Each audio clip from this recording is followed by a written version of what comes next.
ചർച്ച ചെയ്യുന്ന പ്രധാനപ്പെട്ട പ്രശ്നം വീണ്ടും ഉണ്ടായ വയനാട് ദുരന്തവുമായിട്ട് ബന്ധപ്പെട്ട് തന്നെയാണ്. വയനാട് മേപ്പാടിയിലെ കള്ളാടിയിൽ തുരങ്കപാത നിർമ്മാണം നടന്നുകൊണ്ടിരിക്കുന്നതിൻ്റെ മേലെ മണ്ണിടിച്ചിലുണ്ടായി മരിച്ച തൊഴിലാളികൾക്ക് ആദരാഞ്ജലികൾ അർപ്പിക്കുകയാണ്. സർക്കാർ സംവിധാനങ്ങളുടെയും ദുരന്ത നിവാരണ വകുപ്പിൻ്റെയും നേതൃത്വത്തിൽ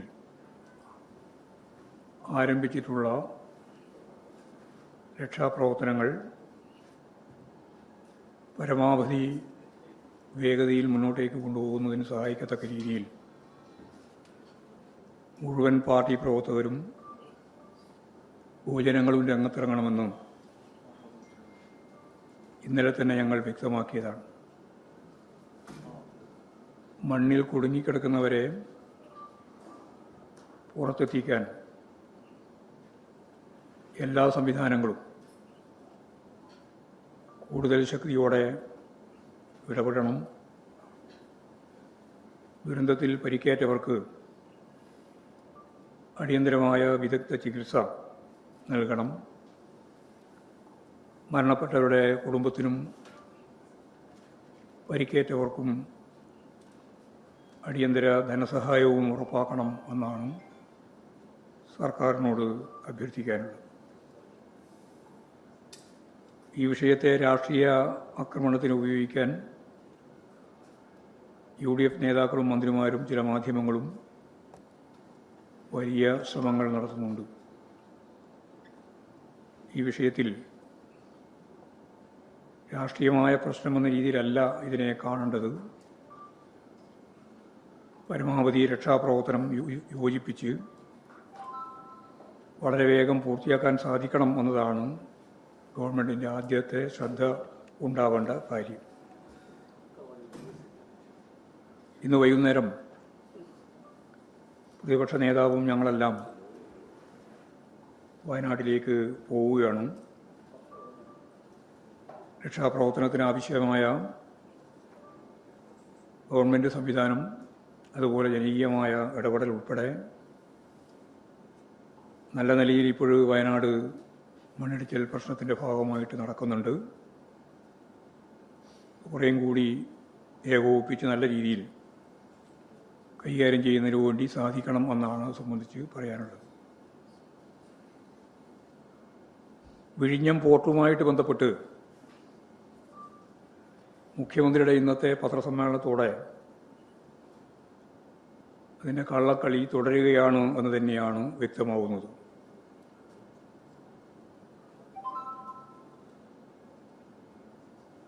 ഇവിടെ ഷെയർ വിൽപ്പനയുമായി ബന്ധപ്പെട്ട്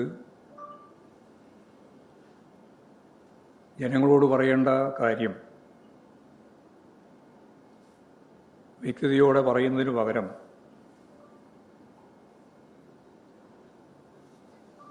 മറ്റ് കാര്യങ്ങൾ പറഞ്ഞ് രക്ഷപ്പെടാനാണ് മുഖ്യമന്ത്രി ശ്രമിക്കുന്നത്. സംസ്ഥാന ഗവൺമെൻറ്റിന് ഈ കാര്യം സംബന്ധിച്ചെല്ലാം മുൻകൂർ അറിവുണ്ടായിരുന്നു എന്ന കാര്യം വ്യക്തമാണ്. മുഖ്യമന്ത്രിയാവുന്നതിന് മുമ്പ് VD സതീശൻ ചാർട്ടേഡ് ഫ്ലൈറ്റിൽ മംഗലാപുരത്തേക്ക് നടത്തിയിട്ടുള്ള യാത്ര, അവിടെ വെച്ച് നടത്തിയിട്ടുള്ള ചർച്ചകളും തീരുമാനങ്ങളുമെല്ലാം സ്വാഭാവികമായും ഇത്തരത്തിലുള്ള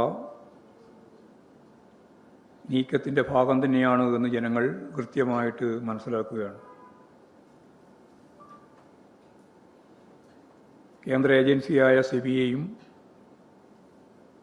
മാധ്യമങ്ങളെയെല്ലാം അറിയിച്ചതിന് ശേഷമാണ് സർക്കാർ അറിഞ്ഞതെന്ന വാദം നിലനിൽക്കുന്നതല്ല. സർക്കാരിൽ നിന്ന് മനഃപൂർവ്വം ഇക്കാര്യം മറച്ചുവെച്ചുവെങ്കിൽ അതുമായിട്ട് ബന്ധപ്പെട്ട് എന്ത് നടപടിയാണ്, നിയമ നടപടിയാണ് സ്വീകരിക്കുന്നത് എന്ന് മുഖ്യമന്ത്രി വ്യക്തമാക്കേണ്ടതായിട്ടുണ്ട്. ഓഹരി കൈമാറ്റം സംബന്ധിച്ച വിഷയത്തിൽ ചീഫ് സെക്രട്ടറിയുടെ നേതൃത്വത്തിൽ ഉദ്യോഗസ്ഥതല പരിശോധന നടത്തുമെന്നാണ് മുഖ്യമന്ത്രി ഇന്ന് വിശദീകരിച്ചത്. ഈ വിഷയത്തിൽ കോൺഗ്രസിൻ്റെയും UDFൻ്റെയും രാഷ്ട്രീയ നിലപാടെന്ത് എന്നാണ് മുഖ്യമന്ത്രിയിലൂടെ ജനങ്ങൾ കേൾക്കേണ്ടത്. അതിപ്പോഴും പറയാൻ കൂട്ടാക്കിയിട്ടില്ല. കേരളത്തിൻ്റെ അഭിമാന പദ്ധതിയായ വിഴിഞ്ഞം തുറമുഖത്തിൻ്റെ താൽപ്പര്യങ്ങൾ സംരക്ഷിക്കപ്പെടണമെന്ന കാര്യത്തിൽ ആർക്കും സംശയമില്ല. സംസ്ഥാനത്തിൻ്റെ അവകാശങ്ങൾ ഒരു സ്വകാര്യ കമ്പനിക്ക് അടിയറ വെക്കുന്ന നിലപാടിനെയാണ് ഞങ്ങളെല്ലാം എതിർത്തത്.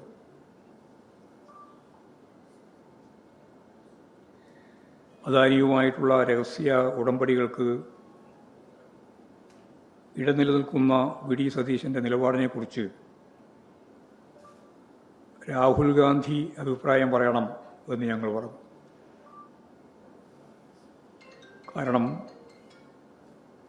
അദാനിയുടെ കള്ളക്കച്ചവടങ്ങളെക്കുറിച്ച് വലിയ പ്രസംഗം നടത്തുന്ന രാഷ്ട്രീയ നേതാവാണ് രാഹുൽ ഗാന്ധി. ബാംഗ്ലൂർ യാത്രയെ സംബന്ധിച്ചും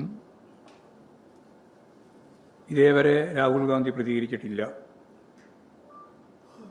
അപ്പോൾ അദാനിയുമായിട്ട് ബന്ധപ്പെട്ട ഈ ഡീൽ സംബന്ധിച്ചും ബാംഗ്ലൂർ യാത്ര സംബന്ധിച്ചും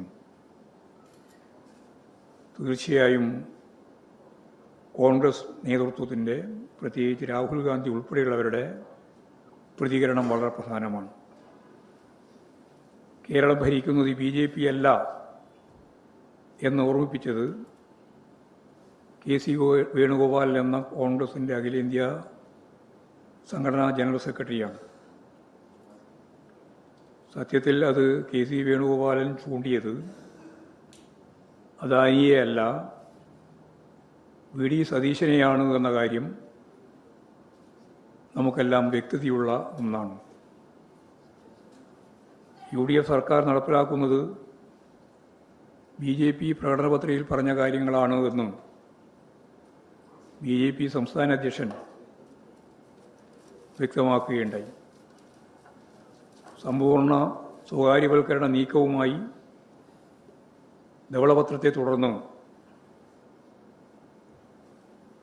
വന്ന BJP തന്നെ അതിനെ സ്വാഗതം ചെയ്തതിന് ശേഷമുണ്ടായ ബഡ്ജറ്റിലും അതേ നിലപാട് തന്നെയാണ് സ്വീകരിച്ചത്. അപ്പോൾ ധവളപത്രത്തെയും സ്വകാര്യവൽക്കരണ നിലപാടുകളെയും BJP സംസ്ഥാന അധ്യക്ഷൻ